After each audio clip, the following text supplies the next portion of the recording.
Եվս մեկ անգամ ողջույն բոլորին, ես Խաչիկ Չախոյան եմ, իմ գործընկեր Սուսաննա Հովհաննիսյանը նույնպես այստեղ է, եւ մենք արդեն մենակ չենք, մենք ունենք զրուցակից, որին հիմա կարծում եմ շատ մեծ հաճույքով կներկայացնի Սուսաննան։ Իհարկե, սիրով։ Մինչ հյուրին ներկայացնելը ուղղակի մի փոքր խոսեմ այսօրվա քննարկվող թեմայի շուրջ, թռչունները բնության ամենազարմանալի երևույթներից են եւ հենց թռչուններն են, որ կապում են տարբեր երկրներ եւ մայրցամաքներ միմյանց։ Իսկ ինչ դեր ունի Հայաստանը այդ երկնային ճանապարհին եւ ինչպես են թռչունները հազարավոր կիլոմետրեր կտրելով գտնում այն ծառը բույնը, որը հյուսել են տարիներ առաջ կամ տարի առաջ, այս եւ մի շարք այլ հարցերի շուրջ կխոսենք մեր հյուրի հետ, թռչնաբան Լուսինե Աղաջանյանն է մեր հյուրը։ Բարև ձեզ։ Բարև ձեզ, շնորհակալ եմ հրավերի համար։ Լուսինե, մայիսի 14-ին աշխարհը նշում էր չվող թռչունների օրն է։ Իսկ ո՞րն է այս տարվա գլխավոր ուղերձը այդ տոնի։ Այս տարվա գլխավոր ուղերձը այն է, որ յուրաքանչյուր քաղաքացու գրանցում թռչունների վերաբերյալ կարևոր է, այսինքն յուրաքանչյուր քաղաքացի կարող է կատարել իր դիտարկումները չվող թռչունների վերաբերյալ, բնադրող թռչունների վերաբերյալ եւ այդ բոլոր գրանցումները շատ կարևոր են եւ ինչպես գիտության համար, այնպես էլ բնապահպանության համար։ Իսկ քաղաքացին իսկապես գիտի ինչպես, ոնց կամ որքանով ակտիվ է նման գրանցումները։ Տեսեք, ամբողջ աշխարհում այդպիսի գրանցումները շատ ակտիվ են, հատկապես զարգացած երկրներում, որտեղ մարդիկ բացի իրենց աշխատանքային առօրյայից եւ ընտանեկան հոգսերից ունեն նաեւ հետաքրքիր բնության հետ կապված հոբիներ եւ թռչնադիտարկումները հենց այդ հոբիներից մեկն են։ Շատ մարդիկ Եվրոպայում եւ Ամերիկայում այնքան են տարված այդ հոբիներով, որ նույնիսկ հենց մասնագետ թռչնաբաններից ավելի լավ ճանաչում են թռչուններին, նրանք կոչվում են թռչնասերներ, թռչնադիտարկողներ այդ մարդիկ եւ այդ մարդկանց միջոցով իրականում հենց թռչունների գրանցումների հետ կապված շատ մեծ ներդրումներ են տեղի ունենում։ Եթե թռչնաբանը, մասնագիտությամբ թռչնաբան գիտնականը ավելի ֆունդամենտալ հարցեր է ուսումնասիրում, այսպես ասած, ապա թռչնադիտարկողները թռչունների տարածվածության վերաբերյալ գրանցումներ են անում եւ կարող են այնպիսի յուրահատուկ գրանցումներ իրականացնել, որ հետո ֆունդամենտալ դեր են ունենում արդեն այդ թռչունների տարածվածությունների հետ կապված եւ այլն։ Եվ Հայաստանում եւս քիչ-քիչ դա զարգանում է։ Դա կոչվում է քաղաքացիական գիտություն, երբ որ ոչ մասնագետ մարդիկ, բայց ովքեր ունեն գիտելիքներ, սկսում են գրանցումներ իրականացնել։ Եվ քիչ-քիչ այդ տենդենսը Հայաստանում եւս զարգանում է եւ կան արդեն բազմաթիվ մարդիկ, ովքեր հետաքրքրված են, ովքեր փորձում են սովորել եւ ճանաչել թռչուններին, սոցիալական ցանցերում կան այդպիսի խմբեր, որոնք եւս նպաստում են, այսինքն մարդը կարող է այդ խմբում տեղադրել լուսանկարը եւ մասնագետները կարող են օգնել թռչնի իդենտիֆիկացման հարցում, այնպես որ մեզ մոտ էլ բավականին արդեն առաջընթաց կա։ Շատ հետաքրքիր թեմա է։ Ճիշտն ասած, ինձ կոնկրետ հիմա հետաքրքրեց այդ թեման, ես էլ եմ ուզում դառնալ թռչնակետ, հանելեպս ես թռչունների սիրում եմ։ Բայց այստեղ կարևոր հարց կա, հիմա դուք նշեցիք, որ համացանցում, կայքերի միջոցով այդ ուղղորդվածությունը մարդկանց շատ կարևոր է, որովհետև տեսեք հիմա ես մեր շփման շնորհիվ ուզեցա իմանալ հետաքրքիր է ինչպես դա անեմ, ասենք հետևեմ եւ իմ մոտ հարց առաջացավ, ես տեսնում եմ, որ Հայաստանում ժամանակի հետ կապված մարդիկ երբ սկսում են ավելի շատ սիրել կենդանիներին,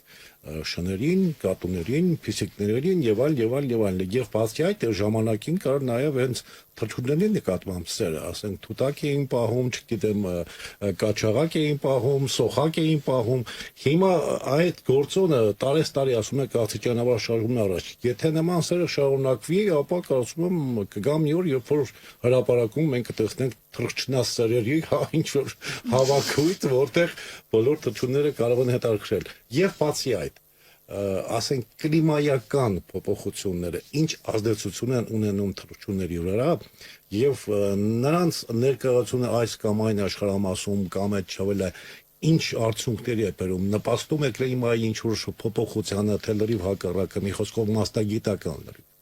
Ավելի շատ կլիմայի փոփոխությունն է ազդում թռչունների չուի վրա, նրանց բնադրման վրա, տարածվածության արեալների փոփոխության վրա։ Եթե օրինակ, չգիտեմ, կլիմայական որոշ փոփոխությունների պատճառով եղանակային տեղաշարժեր են, սեզոնային տեղաշարժեր են տեղի ունենում, դա անմիջապես ազդում է թռչունների թե չուի վրա, թե նրանց բնադրման ընտրությունների վրա։ Օրինակ, եթե, չգիտեմ, ավելի ցուրտ է եղել այդ տարի, բայց թռչունը հաշվի առնելով իր մեջ գենետիկորեն արդեն տեղադրված ինֆորմացիան, որ ինքը այս ժամանակահատվածում պետք է չվեր, կամ ինքը գտնվում է աֆրիկական մայրցամաքում, այնտեղ ստանում է իր սիգնալը, որ արդեն պետք է սկսի իր ճուն դեպի բնադրավայր եւ գալիս է եվրոպական երկրներ կամ մեր տարածաշրջան բնադրելու, բայց մեզ մոտ դեռ այնպես է ստացվել, որ այս տարի ցուրտ է։ Այդ դեպքում նրանք ունենում են, այսպես ասած, բացասական հետևանք, որովհետև նա գալիս է այն ակնկալիքով, որ արդեն եղանակը տաք է եւ նրա բնադրումը հաջող պետք է որ տեղի ունենա, բայց գալիս է եւ տեսնում է, որ օրինակ դեռ շատ ցուրտ եղանակ է, կարող է ձյուն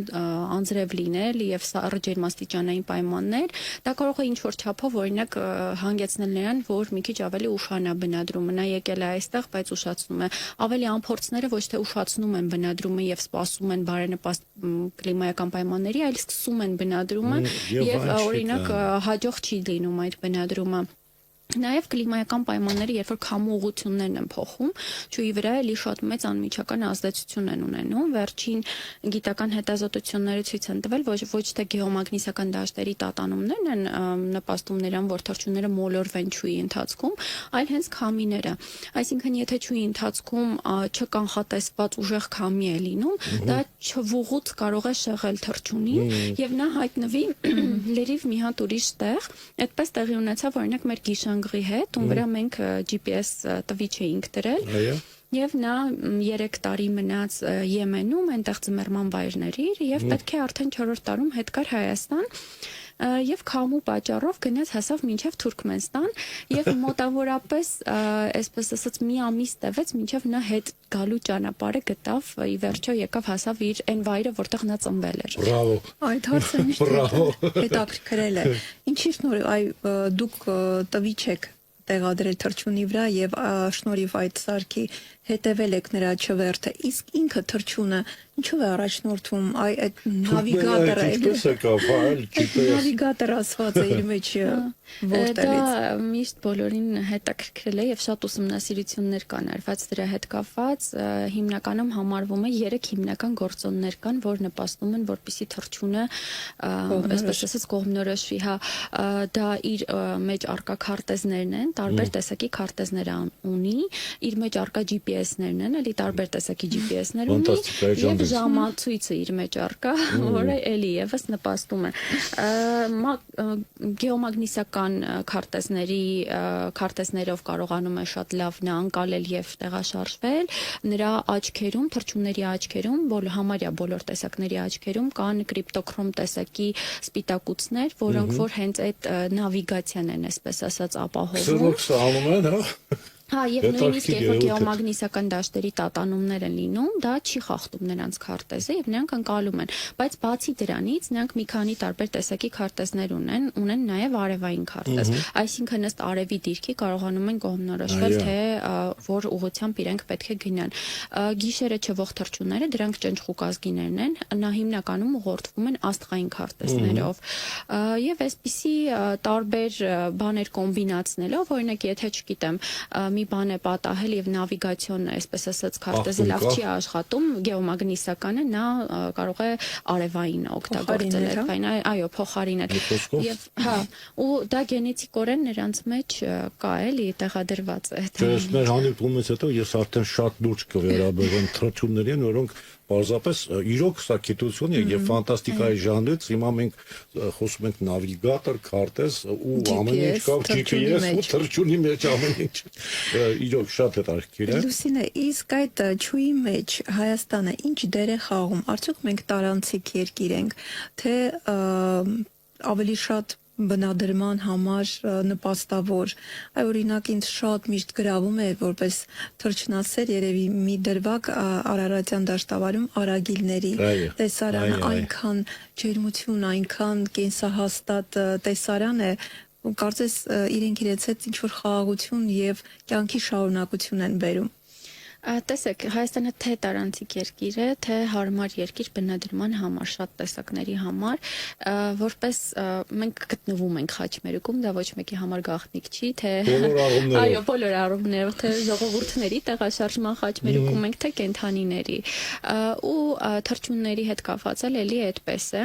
ու հետաքրքիր հետազոտություններ կան, որ ցույց են տալիս, որ հենց մեր տարածաշրջանը միավորում է եվրոպական երկրներում բնադրողների եւ ասիական երկրներում բնադրողների, մեզ մոտ կարող են լինել այդ միքսերը, գենետիկական միքսերը, այսինքն այն տեսակները կամ ենթատեսակները, որ մենակ Ասիայում են տարածված կամ մենակ Եվրոպայում, մեզ մոտ հանդիպում են, հնարավորություն են ստանում հանդիպելու։ Իսկ արագիլների հետ կապված, այո, արագիլները մեզ մոտ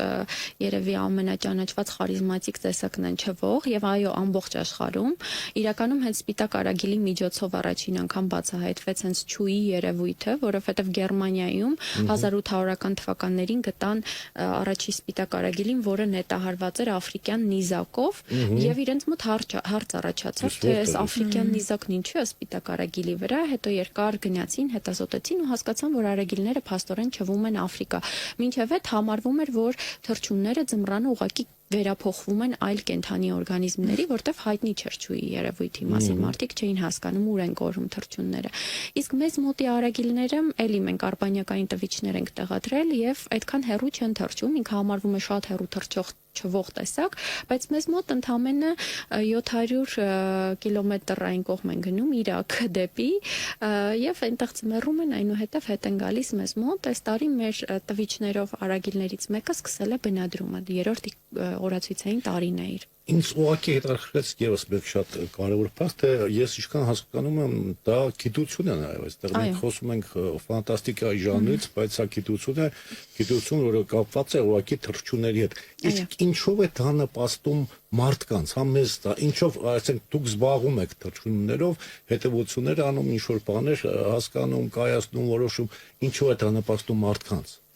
Տեսեք, յուրաքանչյուր կենդանի օրգանիզմ բնության մեջ շատ կարևոր է, իր տեղը ունի եւ եթե ինչ-որ կենդանի օրգանիզմ հանկարծ հանենք բնությունից, հավասարակշռությունը խախտվում է։ Իհարկե, ինչ-որ պահից էլի կգա հավասարակշռության նույնիսկ այդ կենդանի օրգանիզմի, բայց այդ պահին կխախտվի հավասարակշռությունը եւ գիտական ուսումնասիրությունները թե թռչունների, թե այլ կենդանատեսակների կամ բուսատեսակների շատ կարևոր են այն առումով, որ մենք փորձում ենք ավելի լավ հասկանալ նրանց դերը բնության մեջ եւ ինչով են նրանք նպաստում այդ հավասարակշռությանը։ Օրինակ նույն սպիտակ արագիլները Հայաստանում վերջին 10 տարվա կտրվածքով նրանց թվականակը հնգակի անգամ աճել է բնադրող պոպուլյացիայի եւ ինչ հետևանքների դա կարող է հանգեցնել։ Մենք հիմա արդեն արձանագրում ենք, որ նրանց այդ բնադրման ծավալների այդ հսկայածավալ ավելացումը խնդիրներ է առաջացնում էլեկտրական կազմակերպությունների հետ, հոսանքի, այո, որովհետեւ շատ հաճախ հրդեհներ են լինում բների պատճառով եւ այլն, այսինքն պետք է փորձենք հիմա գտնել այնպիսի մոտեցումներ, որ համ թռչունը բնադրի, որովհետև դա նրա ընտրած վայրն է բնադրելու եւ ոչ ոք չի կարող նրան ասել գնա ուրիշ տեղ բնադրի եւ այնպես լինի, որ մարդկանց համար վատ չլինի։ Ու այդպիսի ուսումնասիրությունները ոչ միայն արագիլի, ամենատարբեր մակարդակներով, նույնիսկ մոլեկուլային մակարդակից սկսած մինչև էկոլոգիական մակարդակը կարող են նպաստել նրան, որ մարդը եւ կենդանիները ավելի համերաշխ համակեցության մեջ ապրեն եւ փոխշահավետ։ Դե հասկանում եմ, օրինակ Լուսինե ջան, ես հենց բացառապես երեք դիտում էի World Geographic, այդ հեռուստաընկերության ֆիլմերից մեկը, որը կապված էր գալերի հետ, Հյուսային Ամերիկայի վայրերից մեկում որոշել են գալերին ոչնչացնել, որովհետև նրանք ինչ-որ վտանգ են ներկայացրել, գալերին ոչնչացնելուց 10 տարի անց բնության այդ գեղեցիկ վայրը կամաց սկսել է վերածվել ինչ որտեղ անապատի։ Հետո պարզվել է, որ եղնիկները եւ կծողները ուղղակի չեն թողնում, որ բույսը, ծառը, կանաչը զարգանա, որովհետեւ սնվում են դրանով եւ ուտում։ Ու նորից ստիպված են եղել գալերին վերադարձնել, որպես այդ ամեն ինչ վերականգնեն։ Այս դրա համար հնչեց այդ հարցը, թռչունների դե փաստացի մենք ստացանք գիտնական թռչուններ են, բոլորը քարտեզներով, իրենց նավիգատորներով։ Ես ճիշտ ասած չէի պատկերացնում, բայց ամեն դեպքում հետաքրքրում էր, թե ինչպես կարողանում են թե ունենք օրինակ ասենք շունը հոտառոտությամբ է գալիս, հա, բայց փաստացի ստացվում է որ թռչնի ուղեղը ավելի զարգացած ու հարմարացված է կյանքի։ Հարմարեցված է այն կյանքին, որը ինքը վարում է։ Յուրաքանչյուր կենդանու ուղեղ մարմին առհասարակ հարմարեցված է նրան, որ ինքը այդ կյանքը վարում է։ Թռչունների մոտ հետաքրքիր մի բան էլ ասեմ, ճուի ժամանակ շատ թռչուններ, քանի որ իրենց օրինակ արդեն պետք չեն մարսողական համակարգը կամ սեռական օրգանները, դրանք հետաճում են, որպեսզի թեթև լինի թռչունը եւ կարողանա ավելի թեթև իրականացնել իր ճյունը, ինչեւ կհասնի ծննդյան վայր եւ կսնվի։ Բայց առանց սննդի ինչպես է նման տարածքներ կտրում անցնում։ Տեսեք, փոքր իլիկակցարը, որը նաև մեզ մոտ է հանդիպում, այդ ռեկորդակիր թռչուններից մեկն է։ Ինքը 11 օր ճյուղ է իրականացնում Ալյասկայից մինչև Նոր Զելանդիա, եւ այդ 11 օրվա ընթացքում ոչ մի անգամ ոչ քնում է, ոչ ուտում, ոչ կանգնում ոչ միտեղ։ Ինքը անդադար 11 օր թռչում է, բայց կան թռչուններ, որոնց համար այդպես հնարավոր չէ, իրենք պարտադիր պետք է կանգնեն, եւ այդ կանգառի վայրերը եւս շատ կարեւոր են։ Հենց այդ կանգառի վայրերում շատ վտանգներ են լինում։ Դրա համար հիմա օրինակ բնապահպանական խոշոր ծրագրերը միտված են նրան, որպեսզի այդ կանգառի վայրերում ապահովություն ստեղծեն, որպեսզի թռչունները անկում չապրեն, որովհետև նույն օրինակ սպիտակ արագիլները, երբ որ չվում են արաբական երկրների վրայով, այնտեղ ուղղակի մշակութային առանձնահատկություն է կրակել արագիլների վրա եւ հազարավորներով ուղղակի սպանում են արագիլներին։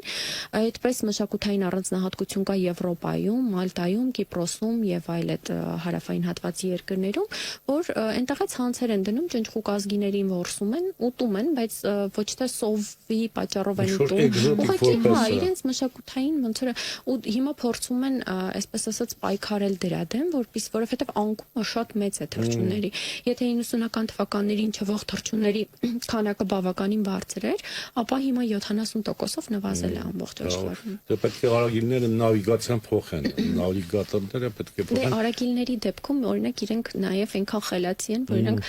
շատ հաճախ հիմա քանի որ սննդի առկայություն կա աղբի տեսքով, ոչ միայն մեզ մոտ, այլև եվրոպական երկրներում, իրենք ուղղակի չեն չվում։ Որոշել են այլևս չչվել։ Դե հարմարվում են կյանքին նշանակում։ Իրենք էլ են հարմարվում։ Լուսինե, քանի որ վտանգներից խոսեցիք, 21-րդ դարի հիմնական վտանգները որոնք են թռչունների համար, կլիմայական պայմանները, թե նաև մենք գիտենք, թե որքան վնասակար է քաղաքների լուսավորությունը եւ որքան խոչընդոտներ է ստեղծում ապակեպատ շինարարությունները, որոնք կարծես թե այդքան խելացի թռչունները երբեմն շփոթում են կամ չեն նկատում եւ դա նույնպես անկման խնդիր է։ Գուցե ամենաայդպես վտանգների եռյակը առանձնացնենք։ Տեսեք, ապակեպատ շենքերը իհարկե խնդիր են, սակայն խնդիրներ ավելի լուրջ խնդիրներ կան իրականում։ Թռչունների հիմա շատ են հետազոտությունները, որոնք ուսումնասիրում են, թե թռչունները ինչպես են տեսնում։ Օրինակ սպիտակագլուխ անգղը ինքը չի տեսնում ուղիղ, ինքը տեսնում է ասենց կողք, երկու կողքերն է տեսնում, բայց ուղիղ չի տեսնում, այո։ Ու դրա պատճառով, երբ որ կան հողմակայաններ, ու ինքը ուղիղ թռչում է, ինքը չի տեսնում հողմակայանը։ Ու բնականաբար դրա պատճառով ինքը անկում է ապրում։ Դրա համար այդ կոնֆլիկտը կա էներգետիկ ինֆրաստրուկտուրայի եւ թռչունների հետ կապված։ Ու հիմա շատ են այդպիսի հետազոտություններ անում, որպեսզի հասկանան, թե թռչունները ինչպես են տեսնում, որպեսզի կարողանան այնպիսի ստրուկտուրաներ ստեղծել մարդկանց կողմից, որոնք որ այդքան չեն այնպես չլինի, որ բախումները շատ լինեն։ Ապակեպատ շենքերը ճնճղուկազգիների համար են հիմնականում խնդիր, նրանք եւս չեն ընկալում դա որպես ապակի, երկինք են ընկալում եւ դրա պատճառով բախումներ են տեղի ունենում, դրա համար ընդհանրապես խորհուրդ չի տրվում ապակեպատ շենքեր ունենալ, դրանք կամ էլ պետք է ինչ-որ հիմնականում շատ մեծ ստիկերներ բաներ են կպցնում, որպեսզի թռչունները դրանք տեսնեն եւ բախումները ավելի քիչ լինեն։ Բայց արդյոք կառուցապատողը այդքան մտահոգված է։ Կառուցապատողները պետք է հաշվի առնեն, օրինակ որոշ երկրներ դա պարտադիր պայման է, որպեսզի այդ բնապահպանական նորմերը հաշվի առնվեն, որ հանկարծ վտանգավոր չլինեն։ Նույնիսկ որոշ երկրներում շատ կարևոր է, պարտադիր պայման է, որպեսզի թողնեն անցքեր թռչունների բնադրման համար։ Մեզ մոտ ցավոք սրտի դեռ մենք այդտեղ չենք հասել, բայց հուսամ մի օր կհասնենք։ Օրինակ հիմա տեսեք, կա Greenpeace հասկացություն, չէ՞, կազմակերպությունը, որը մտածում է համաշխարհային էկոլոգիայի մասին։ Հիմա կան կազմակերպություններ, որոնք մտածում են, ասենք, կենդանիների տարբեր տեսակների մասին եւ դրա հետ աշխատանքներ են տարվում։ Ես կարծում եմ, որ պետք է ժամանակն է, որպեսզի թռչունների համար ստեղծվի մի կազմակերպություն, եթե ուղղակի պետք է կառուցապատողը հաշվի առնի, ապա այդ դեպքում նա կարող է պարզապես հաշվի չառնի, թեկուզ Հայաստանի մասն ենք խոսում։ Եթե եղավ պետական պահանջ, դա կառավարական աստիճանի որոշում է պահանջը ուղղակի, եթե կում արդեն եթե եղավ տուգանք, այսպես ասեմ, Լուսնեշյան, ուրեմն կլինի նաև համապատասխան որոշումը, մի խոսքով այստեղ պետական աջակցություն է հարկավոր եւ այդ հրճ ֆանտաստիկ կենթանիներին պահպանելու եւ ամեն ինչ ուղղակի բնության հետ համատեղ այդ կյանքը շարունակություն տալու համար կյանքին պետք է ամեն ինչ արվի մարդկության կողմից նաև։ Ես համաձայն եմ, այո, անպայման պետական աջակցությունը շատ կարևոր է այդ հարցում, որովհետև եթե չկա պետական պահանջ, այսպես ասած, կառուցապատողների շատ քչերն են մտահոգ այդ հարցի շուրջ։ Իսկ վերադառնալով այդ հիմնական վտանգներին, էլեկտրահարումը ամենամեծ վտանգներից մեկն է, ցույց է տրված գիտական ուսումնասիրություններով, որ գիշանգղների անկման հիմնական պատճառներից մեկը իրենց ճյուղի ընթացքում դա հենց էլեկտրահարումն է։ Բայց ոչ միայն գիշանգղների, այլև շատ այլ տեսակների թունավորումները, գյուղատնտեսական պեստիցիդներից սկսած մինչև թունավորված ջրերը, կոնտամինացված հողերը եւ այլն, եւս շատ մեծ խնդիր են արճիճով թունավորումը, այսինքն երբ որ որսորդները արճիճով որս են իրականացնում, արճիճային փամփուշտներով կրակում են ցանկացած տեսակ եւ որը որ տուն չեն տանում, այսպես ասած, այլ թողնում են բաց դաշտերում, օրինակ շակալ են կրակել կամ այլ ինչ որ տեսակ, որ իրենք չեն վերցնելու իրենց հետ, լեշակերները կամ այլ տեսակներ կարող են սնվել եւ արճիճը ունի այդ դանդաղ ռումբի ազդեցության էֆեկտը թռչունի օրգանիզմում ամբողջությամբ իրենց նավիգացիոն կողմնորոշման համակարգը խախտում է եւ թռչունները ի վերջո անկում են ապրում դրա պատճառով եւ որսագողությունը բնականաբար շատ մեծ խնդիր է ամենատարբեր տարածքներում, ոչ միայն Հայաստանում։ Ես ուղղակի լսում եմ իմացել Լուսնեշյան, ուզում եմ որ թռչունների համար էլ հեշտ չի կյանքը դարձավորելու ապրելը։ Մենք հիմնականում ասենք մարդկանց մասին եք խոսում, բայց բացվում է որ այս մոլորակի վրա բոլորի համար էլ շատ դժվար է, ընդ որում նաև թռչունների։ Հետաքրքիր է, իսկ կան թռչունների տեսակներ, որոնք մինչ այդ չբում էին, բայց հիմա օրինակ ձմռանը մնում են Հայաստանում կամ թռչունների տեսակներ, որոնք Հայաստանը բնակ չէին, բայց հիմա այստեղ իրենց հարմարավետ են զգում։ Այո, դա պայմանավորված է այն, որ հարմարավետ են զգում եւ գալիս են Հայաստան այդ նոր տեսակները կլիմայի փոփոխությամբ ավելի շատ, երբ որ ավելի հարավային տեսակները բարձրանում են դեպի ավելի հյուսիս կլիմայի փոփոխության պայմաններով եւ այդպիսի տեսակներ այո Հայաստանում եւս արձանագրվում են, կան նաեւ տեսակներ, որոնք քանի որ ավելի անապատացման է ամեն ինչ գնում, կլիման ավելի տաքանում է, համեմատաբար կարելի ասել, գնում են դեպի ավելի հյուսիս էլի մեզ մոտից են դուրս գալիս իսկ այո այն տեսակները որոնք որ չեն չվում ամենաակնառու տեսակը դա սպիտակ արագիլն է հենց բայց նա սկսել է չչովել այսպես ասած մեծ մասշտաբներով 70-ական թվականներից ձկնաբուծական տնտեսությունների զարգացման հետ էին դա կապում սննդի հետ կապված բայց այո սննդի աղբյուրը ոչ միայն ձկնաբուծական տնտեսություններն են այլ շատ ամենատարբեր տնտեսություններ կարող են լինել նույն թռչնաֆաբրիկաները, նույն աղբավայրերում կուտակվող սննդային աղբյուրները եւ դա մենակ մեզ մոտ չէ, դա առհասարակ տարածված երևույթ է շատ տարբեր երկրներում, եվրոպական երկրներում եւ մենակ սպիտակ արագիլին չի վերաբերվում, նույն կերպ որորները ոչ մեզ մոտ, օրինակ Բելգիայում որորների տեսակներ կան, որ գերադասում են չիպսերով սնվել։ Պատկերացնում եք ու հետազոտություններ են արել գիտնականները, թե ինչպես է դա ազդում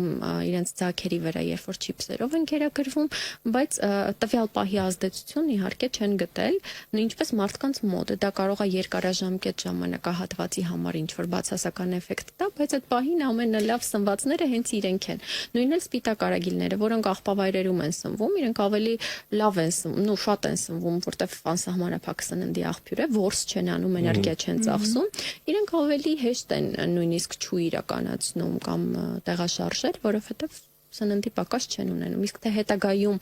այդ կոնտամինացված սնունդը իրենց օրգանիզմի վրա ինչպես կազդի, արդեն ուսումնասիրությունների հարց է առաջացնում, այո, նույն պլաստիկա, այո, միկրոպլաստիկը, որ մեր բոլորի օրգանիզմում է կուտակվում, այդ նույն ձև կենդանիների օրգանիզմում է կուտակվում, ծանր մետաղները, աղբավայրերում սննդի սնվելու պատճառով հենց ծանր մետաղների կուտակումները ավելի շատ են լինում նրանց մոտ։ Բայց միթե այդ ցրտաշունչ ձմռանը նույն արագիլները օրինակ այս տարի ձմեռը բավականին ցուրտ էր մնացին Հայաստանում։ Այո, իմ կարծիքով այդքան ցրտաշունչություն է չի ազդում նրանց որոշումների վրա, այլ սննդի առկայությունը։ Եթե կա սննդի առկայություն, ապա նրանք մնում են, իսկ տաք վայրեր միշտ էլ կարելի է գտնել։ Այդպիսի տաք վայր մեր արագիլները գտել էին բանում Տեցի այդ հատվածում, որտեղ այդ ջերմակայանը կա, այնտեղ տաք է բավականին, իրենք ցերեկները գնում սնվում են աղբավայրում, Նուբարաշենի աղբավայրում, իսկ հետո գիշերներ գալիս կանգնում են։ Չի կնան Աֆրիկայի սնաչան սնվեն կան։ Ու այդպես խնդիրներ էին առաջացնում նաև այդ էներգետիկ ինֆրաստրուկտուրայի համար, որովհետև բավականին լայն թևերի բացվածք ունեն ու երբ որ երկու թևը կպնում է, համ թռչունն է անկում ապրում, համ այդ ամբողջ ոնց որ Համակարգի վնաս են տալիս, այո։ անջատվում նորից միանում է, ինչը հսկայական ծախսերի հետ է կապված։ Պարզապես իրոք շատ հետաքրքիր գիտության հետ առնչվեցինք այսօր, դե հիմնականում այն սկսած աշակերտական տարիներից մենք պարզապես ինչ որտեղ, հա, որպես ստիրողական մակարդակի մարդ, այտենց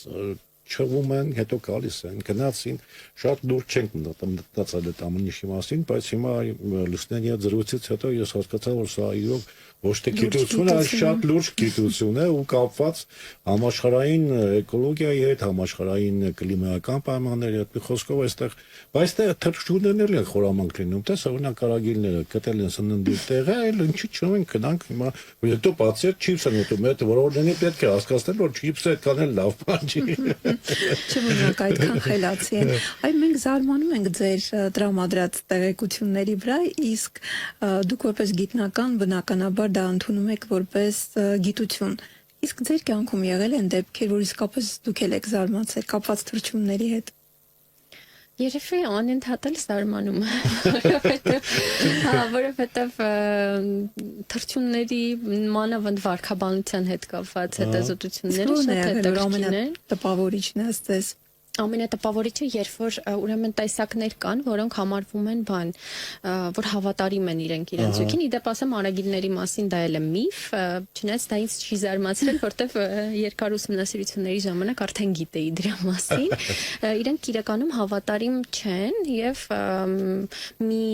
էկ արագիլը կարող է մի քանի արու, այսպես ասած, հա, պարտներներ ունենա, դա ապահովում է իրականում գենետիկ բազմազանությունը։ Մենք այդպես ասում ենք, չէ՞, բայց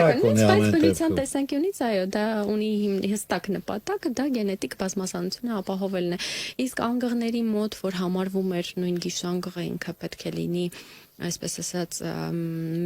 ամբողջ կյանքի համար մեկ սեր է ընտրում, պարզվեց իմ բուլղարացի գործընկերներն էին այդպիսի հետազոտություն արել, էլի արբանյակային տվիչ ունեին անգղներից մեկի վրա եւ պարզվեց, որ մի էկ անգղ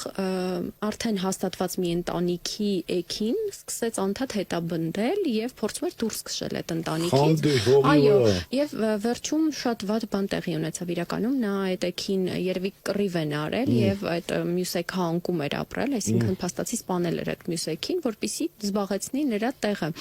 Եվ այդ պատկերացնում եք, այսինքն նույնիսկ բնության մեջ այդ երևույթները կան, այո։ Եվ արուն ենքան գեղեցիկ է եղել, երևի որ այսինքն մենակ մարդկային հասարակությունում մենք որ ինչ որ բաների վրա զարմանում ենք,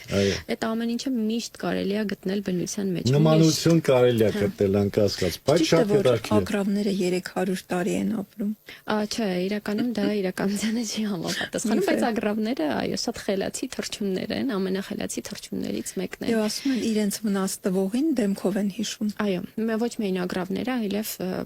համարյա բոլորը թռչունները շատ լավ հիշում են, այո, դեմքով օրինակ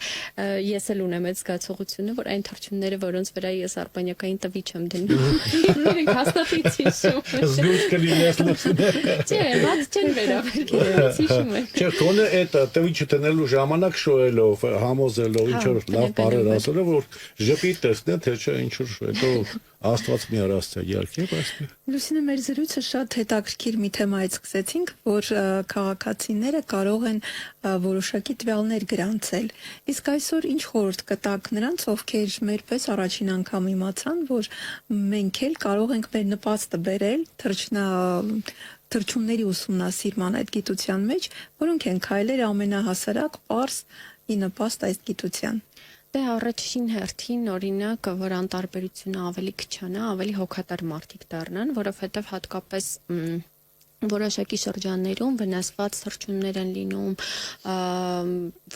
որոնք ունեն բուժօգնության կարիք, ցավոք սրտի Հայաստանում դեռ չկան մասնագիտացված այդպիսի բուժ հաստատություններ, որտեղ հենց թռչուններին մասնագիտացված օգնություն։ Այո, եւ այն անասնաբուժները, որ շներով, կատուներով են մասնագիտացած, չեն կարողանում թռչուններին օգնություն ցույց տալ, բայց եթե օրինակ մարդիկ արձագանքում են, ասում են, որ վիրավոր ինչ որ թռչուններ կան, ամեն դեպքում մի քանի հաստատություններ կարողանում են մաքսիմալի չափով, այսպես ասած, օգնություն տրամադրել։ Իսկ գրանցումների հետ կապված տարբեր սոցիալական հարթակներում էջեր կան, որտեղ կարող եք ձեր նկարած թռչուններին տեղադրել եւ այլն, եւ կան մասնագիտական, այսպես ասած, հավելվածներ, օրինակ այ նատուրալիստը, իբրդը եւ այդպիսի հավելվածներ, որտեղ էլի կարող եք որպես քաղաքացի ձեր գրանցումները անել։ Դա շատ է օգնում այլ թռչնասերների, թռչնադիտարկողների, օրինակ եթե դուք տեսել եք այս տեսակը այստեղ, իրենք է կարող են այսի քաղաքընկալել, որ գնան այդտեղ, իրենք էլ տեսնեն այդ տեսակը։ Իսկ ավելի բարձր մակարդակով միգուցե ես խորհուրդ կտայի մարդկանց ոչ միայն գրանցումների հետ կապված, այլ մի քիչ մտածեն այն մասին, նույն այդ բիզնեսմենները, որ թունաքիմիկատներ են օգտագործում, ինչա որ ավելի շատ բերք ստանան, բայց մտածեք, որ թռչունների համար օրինակ եւ ոչ միայն թռչունների, ամբողջ տրոֆիկ շղթայում ներառված կենդանատեսակների համար դա կարող է շատ մեծ վնաս լինել։ Այն դեպքում, երբ որ կարող են թունաքիմիկատ չօգտագործել եւ գիշատիչ թռչունները կարող են այդ մկներին եւ բաներին, միջոցներին իրենք վերացնել։ Այսինքն կարող են անցում կատարել ավելի կանաչ գյուղատնտեսության։ Եվ տեսակների մասին ներողություն, արդյոք հստակ թիվ կա, քանի տեսակի թռչուն կա Հայաստանում եւ արդյոք համալրվել է օտարերկրյա տեսակներով։ Այո, Հայաստանում մոտավորապես 370-ից 377 այսպես տատանումը, բայց տեսակներ կան, քանի որ ռեգիստրացիաները նրանց նկարներով ամրագրված չեն, համարվում է, որ հստակ դա ռեգիստրացիա չի համարվում, որովհետև շատ եզակի տեսակներ են, էլի։ Տեսակներ կան, որոնք Հայաստանում գրանցվել են 1-2 անգամ, օրինակ, եւ այլևս չեն գրանցվել։ Հիմալայան անգղը ամենավերջին գրանցումներից մեկը, որ նկարով ամրագրված է, 2 տարի առաջ գրանցվեց, եզակի դեպք է օրինակ գրանցման, որ Հիմալայներից այդ անգղը եկել հասել է մեզ մոտ։ Էլի կարող է քամու պատճառով։ Այո, շատ ճիշտ է։ Դե քամիները անկասկած։ Իսկ Լուսինե, ձեր սիրած թռչունը որն է։ Ես առհասարակ անգղներին եմ երևի թե ամենաշատը սիրում, որտեղ անգղներով էլ զբաղվում եմ, ու պատճառների մի քանիսն են, բայց ամենահիմնական պատճառներից մեկը այն է, որ իրենք սանիտարներ են, այսինքն օգնում են, որպեսզի այդ վարակները չտարածվեն, մաքրում են բնությունը, ու շատ մարդիկ համարում են, որ նրանք տգեղ են, վատն են, մուլտֆիլմերում նրանց ներկայացնում են որպես բացասական կերպարներ, բայց իրականում նրանք ահռելի ծառայություն են մատուցում բնությանը, մաքրելով այն։ Ու նույն ձևի հիմա այդպիսի ծառայություն մեզ մատուցում են սպիտակ արագիլները, այդ սննդային ամբողջ թափոնները վերացնելով, որորները, ագրավները, չնայած էլի նրանց մասին կարող ենք շատ հաճախ բացասական բաներ լսել, բայց պետք է հասկանանք, որ իրականում շատ մեծ օգուտ են տալիս։ Ճիշտ ասած, ես ստիրում եմ արծիվ, եւ հիմա չեմ էլ կողմնորոշում, ուղղակի հիմա հիշում եմ, թե որ արծիվն եմ դուրս շատ գալիս, թե կոնկրետ նշել թե դա որ արծիվն է դժվար թե կարողանա, ուղղակի հիմնականում ֆիլմերի միջոցով, բայց արծիվներին դե երկնքի թագավորին այսպես ասած, համարում եմ իրոք հզորության, գեղեցկության խորհրդանիշ եւ ուժի եւ բացի այդ արծիվներին հետեւելով այդ բավարարական ֆիլմերի միջոցով շատ տեղեկություններ եմ ստացել թե ինչքան մեծ առավելություն ունեն ու ինչքան շատ ունակություններ ունեն այդ թռչունները։ Իսկ արծվի քանի տեսակ Հայաստանում։ Արծվի ոնց որ 9 գրանցված տեսակ ունենք, որոնցից բնադրողներն են մեզ մոտ քարարծիվը, փոքր ենթարծիվը, գաճաճ արծիվը, օցակեր արծիվը։ Նաև ունենք գերեզման արծիվ արծիվ կամ բլրային արծիվ շատ վատ հայերեն թարգմանություններ են որը ժամանակին բնադրել է մի 2 տարի առաջ մենք էլի գտանք մի բույն, որը ցավոք սրտի դատարկ էր, բայց հավանականություն կա, որ նա բնադրում է, իսկ մնացած տեսակները մեզ մոտ չվահյուր են, այսինքն չուի ընթացքում անցնում են։ Իսկ քարարծիվը երևի այն այսպես ասած տարածված եւ ամենախոշոր արծիվն է Հայաստանում, մեր գերբի վրա պատկերված արծիվն էլ քարարծվի ենթադրաբար սիլուետով է պատկերված։ Բայց քարարծվի հետ կապված խնդիրներ ունենք այն առումով, որ էլի մեզ մոտ մշակութային վատ առանձնահատկություն, որ մարդիկ գնում բներից ձագերին հանում են եւ տներում պահում են, ու դրա պատճառով պոպուլյացիան անընդհատ ստրեսի տակ է գտնվում։ Հասկանալի։ Իսկ կան թռչունների տեսակներ, որոնք այսպես ճակերտավոր ազդարարում են, օրինակ տարերային աղետը, մոտալուտ։ Առհասարակ կենդանիները սովորաբար արձագանքում են, ավելի շատ կաթնասունների մոտ է դա արտահայտված, ճնճղուկազգիների մոտ իմ կարծիքով դա լավ արտահայտված պետք է որ լինի, այսինքն եթե անհանգստություն են ցուցաբերում հենց մանր թռչունները, ճնճղուկազգիները եւ տեղափոխվում են մի վայրից մյուս վայր, արժի հետևել, բայց առաջնահերթ կաթնասունների ռեակցիային են սովորաբար մարդիկ նայում։ Իսկ օդային ամենախոշոր գիշատիչը ով է Հայաստանում։ Հայաստանում ամենախոշորը սև անգղը։ Այո, սև անգղի թևերի բացվածքը 3 մետր մոտավորապես 3-ից ավել հասնում է։ Այո։ Մենք նրանց վրա ենք իդեպ արբանյակային տվիչներ տեղադրել եւ նրանք մեզ մոտ գնում են ձմեռելու արաբական թերակղզի Սաուդյան Արաբիա, Իրանի հարավային հատվածներ, այո։ Իսկ մեկը հիմա գտնվում է Թուրքմենստանում։ Ու էլի քամիներ։ Չէ, այս անգամ ոնց որ ավելի շատ, իր սեփական կամքով է։ Իսկ դուք ինքներդ փորձարկել եք, ասենք, կերակրել նրանց կամ ստեղծել մի միջավայր, որտեղ նրանք կզգան, որ կգան այդտեղ, կկերակրվեն ու ինչ որ նման բան, բայց ես հասկանում եմ, որ սովորեցնելը շատ վատ բան կարող է հանդիսանալ։ Այսպես ասեմ, ուրեմն Մեծ Բրիտանիայում, Լոնդոնում այնքան տարածված են այդ գերամանները ճնճղուկազգիների համար, որ նույնիսկ դա նպաստել է նրան, որ իրենց միգրացիոն թվուղուց շեղվեն եւ մտնեն Լոնդոն։ Ու դա դարձել է նորմա։ Անգղների համար օրինակ այդպիսի ճաշարաններ են անում շատ երկրներում, սարերում, որպեսզի նրանք սնունդ ունենան, այն պարագայում, երբ որ սննդի պակաս է լինում, բայց այստեղ պետք է շատ զգույշ լինել, որովհետեւ երբ որ դուք դնում եք չստուգված սնունդ, այսինքն եթե այդ կենթանու դիակը, որ տեղադրում եք լեշը, այսպես ասած, ինչ որ թունաքիմիկատներ է պարունակում, դա կարող է հակառակ էֆեկտ տալ, այսինքն դուք փորձում եք օգուտ տալ, բայց ստացվեց այնպես, որ վնաս եք տալիս։ Ու քանի որ Հայաստանում այդ ամեն ինչը ստուգելը դեռևս շատ բարդ է, չկան հատուկ ինֆրաստրուկտուրաներ, չկա մասնագիտացված կառույց, որտեղ ստուգումներ կանցնեն, որ նոր գնան, պետք է 1000 տեղ գնաք, 1000 տեղ փորձեք նոր կապ հաստատել, որ կարողանաք ստուգումներ անել։ Դրա համար մեզ մոտ դա տարածված չէ եւ մեզ մոտ կերի խնդիր որպես այդպեսին նրանք չունենալ։ Բայց շատ երկրներում այո, այդ պրակտիկան կիրառում են, բայց տեսեք կարող է դա փոխել նրանց վարքը ամբողջությամբ։ Կներես Սուսանա, իսկ ինչը կարող է ստիպել մարդուն տվյալ դեպքում քեզ լուսինը զբաղվել թռչուններով։ Այ ես օրինակ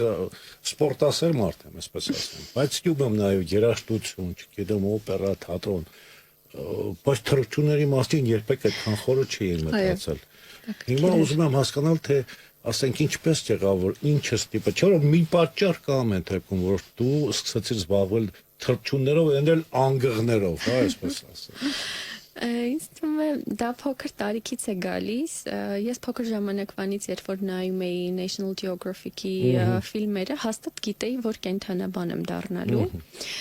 Իսկ հենց թռչնաբան ինչու, իրականում անընդհատ կյանքը ինձ բերեց դրան։ Ես իրականում սկզբում սողունաբան էի ուզում դառնալ։ Հետո անընդհատ ինձ ոնց որ բան էին անում, թե դասախոսները Սողունաբան։ Անընդհատ ասում էին, ինչ որ գիտական խումբ կա, կարող է իրենց հետ գնաս, մեզ է թռչնաբան է անհրաժեշտ, հետո որ գնացի արտերկրում սովորելու, այլի ինչ որ sense ուղիներով sense անդադ ինձ բերում էին թռչունների վրա, ու վերջնական բանը երևի մոտիվացիան այն եղավ, երբ որ դեռ այն ժամանակ հենց անգղներով չէի զբաղվում, բայց մոտիվացիան այն եղավ, երբ որ առաջի անգամ մորուքավորը անգղի ձակին ոնց որ անտառում տեսա, ով որ անհաջող վայրեջք էր կատարել, իրենց չի կարելի անտառում իջնել, որտեղ իրենց թևերի բացվածքը շատ մեծ է, իրենք հետո չեն կարողանում թռչել։ Ու այտենց ոչ ստաժավոր ծնողները սխալ տեղ են բունը դնում, հետո ձակերը առաջի թռիչքի ժամանակ սխալ տեղ են վայրեջ կատարում ու այդ ձակերը այդպես մնում են անտառներում, վերջում անկում են ապրում։ Մենք իրեն տարանք բարձրացրեցինք, բաց տեղից բաց թողեցինք, այդտեղա ոնց որ առաջի ոնց որ ազդակը, որ հասկացա, որ ես պետք է հաստատ Մորուքավոր անգեղը մորուք ուներ, այո։ Նույնիսկ Չէ, ավելի շատ բեղ։ Ես այսօր ծերե չփումից համ շատ բաներ իմացա թռչուներից, համ շատ անուններ իմացա, որ սողունաբան, ֆանտաստիկ, ամեն դեպքում Ես նախանձով լցվեցի մի թռչունի հանդեպ, ով կարող է 11 օր չուտել, ունենալ այդպիսի շարժվել էներգիա։ անընդհատ, այդքան էներգիա, Եվ ունենալ փայլուն տեսողություն։ բազմաթիվ օրինակներ կան, որոնց պատճառով կարելի է զբաղվել այդ աշխատանքով, ուղղակի ես ինչ եմ ասում, Հայաստանում այնքան էլ հեշտ չի զբաղվել թռչնասիրությամբ կամ թռչնաբանությամբ հաշվի առնելով թեկուզ այն կյանքը, որ կա Հայաստանում կամ այն մոտեցումը, որ հիմա դեռևս գործում է Հայաստանում, թեկուզ պետական ենթակառուցվածքների բացակայությունը ծեր աշխատանքը ավելի հիմնարար կատարելու, ավելի օգտակար կատարելու համար, բայց դե կա արևմուտքը, կա արտասահմանը, որտեղ կարելի է անընդհատ վերապատրաստվել, ավելի խոր ուսումնասիրել եւ ինձ թվում է լինել ավելի շատ գնահատված։ Կոնկրետ ձեր միջավայրի մասն ենք մենք հիմա խոսում, որտեղ այնտեղ իրոք շատ բաներ կա, որ մենք տեսնում ենք, իմանում ենք, զարմանում ենք։ Համաձայն եմ, այնտեղ արդեն լրիվ ուրիշ մակարդակի գիտությամբ են զբաղված, մենք մեզ մոտ էլ այն սկիզբն ենք դնում, էլի, այսպես ասած։ Բայց ես վստահ եմ, որ իդեմս ձեզ եւ ձեր նման նվիրալների այս ոլորտը անպայման զարգացում կապրի եւ ելի մենք ունենանք նոր հետաքրքիր